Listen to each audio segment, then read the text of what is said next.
नमस्कार दोस्तों, मैं हूँ निशु और मेरे चैनल निशु डिवाइन विल्स में आप सबका बहुत-बहुत स्वागत है। तो दोस्तों कैसे हैं आप सब? आई होप आप सब लोग अच्छे होंगे, स्वस्थ होंगे और मस्त होंगे।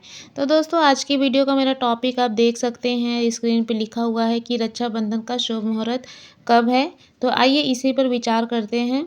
दोस्तों वैसे तो रक्षाबंधन जो है 19 अगस्त को राखी बाँधने का सबसे ख़ास मुहूर्त जो है वो दोपहर में है और वो टाइम जो है दोस्तों वो है 1:43 से लेकर शाम के 4:20 तक रहेगा और आप उसमें राखी बँधवा सकते हैं। राखी बाँधने के लिए कुछ आपको 2 घंटे 37 मिनट का समय मिलेगा जो कि सबसे शुभ समय माना जा रहा है। दोस्तों इस बार जो रक्षाबंधन है वो उसमें लोग कन्फ्यूज़ भी हो रहे हैं कि पहले ये 18 तारीख को है कि 19 तारीख को है। तो इस बार रक्षाबंधन का त्यौहार दोस्तों जो है वो 19 अगस्त को ही मनाया जाएगा और रक्षाबंधन के दिन बहनें भाई की कलाई पर स्नेह और प्रेम का सूत्र बाँधती हैं और साथ ही उनकी लंबी उम्र की कामना करती हैं। उसके बदले में भाई उन्हें रक्षा का वचन देते हैं और भारत में राखी का जो यह पवित्र पर्व है वो बड़े धूमधाम से मनाया जाता है और इसे रिश्तों में मिठास और विश्वास और प्रेम बना रहता है दोस्तों। और इसे हर साल सावन मास की पूर्णिमा के दिन ही मनाया जाता है। तो दोस्तों कल पूर्णिमा भी लगेगा और श्रावण मास के शुक्ल पक्ष की पूर्णिमा तिथि को रक्षाबंधन का त्यौहार हर साल मनाया जाता है और इस साल भी ऐसे ही पड़ा है। और इस दिन बहनें भाई की कलाई पर प्रेम और स्नेह का रक्षाबंधन बांधती हैं और प्यारी बहनें जो हैं वो अपने भाइयों के लिए रक्षा का वचन करती हैं, उनके लिए भगवान से प्रार्थना करती हैं और भाई जो हैं वो रक्षा करने का वचन देते हैं। और दोस्तों जैसा कि मैंने आपको बताया कि यह त्यौहार जो है 19 तारीख को मनाया जाएगा और जो टाइम है वो भी मैंने बताया। और जानकारों की मानी तो रक्षाबंधन पर भद्रा का साया रहेगा। माना जाता है कि भद्रा जैसी अशुभ घड़ी में राखी नहीं बांधनी चाहिए, इसीलिए इसका जो मुहूर्त है वो निश्चित किया गया है, जो टाइम मैंने आपको बताया। दोस्तों कई जगह कई बार ऐसे सुनने को मिल रहा है कि जैसा कि मैंने आपको टाइम जो बताया उसके अलावा भी ऐसा सुनने को मिल रहा है कि 18 अगस्त की रात 2:21 से जो है यह मुहूर्त शुरू होगा और अगले दिन यानी 19 अगस्त को पूरे दिन रहेगी। ऐसा मतलब और जगह भी सुनने को मिल रहा है, लेकिन जो पंचांग है उसके अनुसार 18 अगस्त की रात 2:21 से भद्रा की शुरुआत होगी। लेकिन पंडितों का कहना है कि 19 अगस्त में 1:24 से शुरू होकर और शाम के 4 बजकर जो टाइम मैंने आपको बताया उतने टाइम तक ये रहेगा।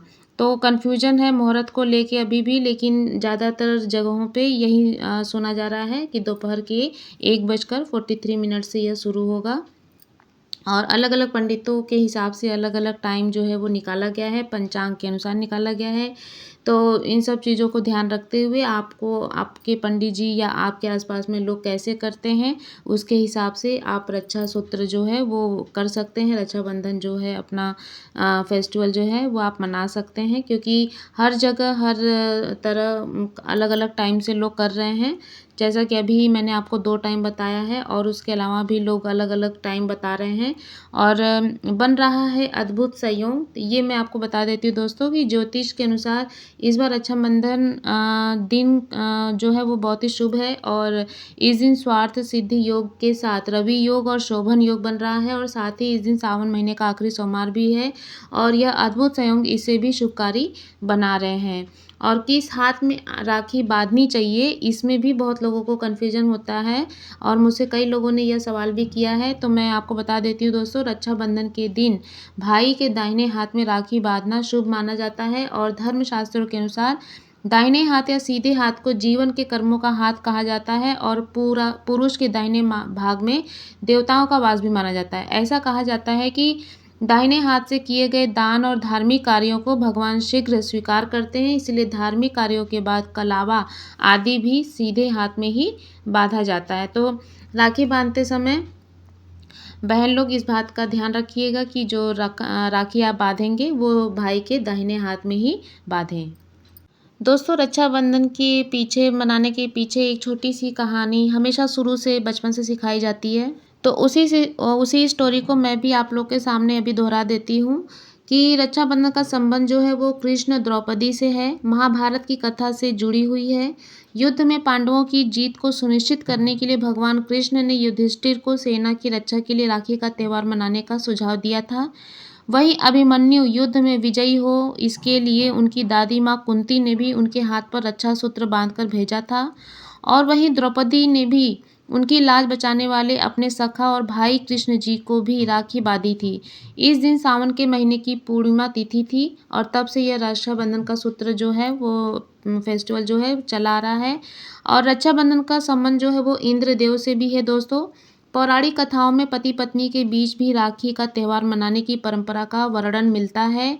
एक बार देवराज इंद्र और दानवों के बीच में भीषण युद्ध हुआ था, तो दानवों की हार होने लगी थी। तब देवराज की पत्नी शुचि ने गुरु बृहस्पति के कहने पर देवराज इंद्र की कलाई पर रक्षा सूत्र बांधा था। तब जाकर समस्त देवताओं के प्राण बच पाए थे। और रक्षाबंधन का संबंध दोस्तों माता लक्ष्मी और राजा बलि से भी है। एक बार देवी लक्ष्मी ने लीला रची और गरीब महिला बनकर राजा बलि के सामने पहुंची और राजा बलि को राखी बांधी। बलि ने कहा कि मेरे पास तो आपको देने के लिए कुछ भी नहीं है। और इस पर देवी लक्ष्मी अपने रूप में आ गई और बोली कि आपके पास तो साक्षात भगवान हैं और मुझे वही चाहिए, मैं उन्हें ही लेने आई हूँ। इस पर बलि ने भगवान विष्णु को माता लक्ष्मी के साथ जाने दिया और जाते समय भगवान विष्णु ने राजा बलि को वरदान दिया कि वह हर साल 4 महीने पाताल में ही निवास करेंगे। यह 4 महीने चतुर्मास के रूप में जाने जाते हैं, जो देवशयनी एकादशी से लेकर देवउठनी एकादशी तक होते हैं। इसके अलावा दोस्तों रक्षाबंधन का संबंध बादशाह हुमायूं से भी है। हुमायूं ने भी कड़ावती को बहन का दर्जा देकर उनकी जान बचाई थी। मध्यकाल में राजपूत और मुस्लिमों के बीच में संघर्ष चल रहा था। रानी कड़ावती चित्तौड़ के राजा की विधवा थी। रानी कड़ावती को जब बहादुर शाह के द्वारा मेवाड़ पर हमला करने की खबर मिली तो वह घबरा गई। कड़ावती बहादुर शाह से युद्ध कर पाने में सक्षम नहीं थी, लिहाजा उन्होंने प्रजा की सुरक्षा के लिए हुमायूं को राखी भेजी। तब हुमायूं ने राखी की लाज रखी और मेवाड़ पहुंचकर बादशाह बहादुर शाह के खिलाफ युद्ध लड़ा। हुमायूं उस समय बंगाल पर चढ़ाई करने जा रहे थे, लेकिन राखी की लाज रखते हुए वो रानी कड़ावती और मेवाड़ की रक्षा के लिए अपने अभियान को बीच में ही छोड़कर आ गए। तो दोस्तों ये थी कुछ छोटी छोटी कहानियाँ जो कि रक्षाबंधन के सूत्र को मजबूत करता है और रक्षाबंधन के इस त्यौहार को बहुत ही यादगार बनाता है और हमें कुछ सिखाता है। तो बस इन्हीं सब जानकारी के साथ अपने वीडियो को विराम दूंगी। तो मिलते हैं अपने एक नए वीडियो के साथ, एक नए आचार विचार और उपाय के साथ। तब तक के लिए मेरे साथ मिलकर बोलिए हर हर महादेव, जय शिव शंभू।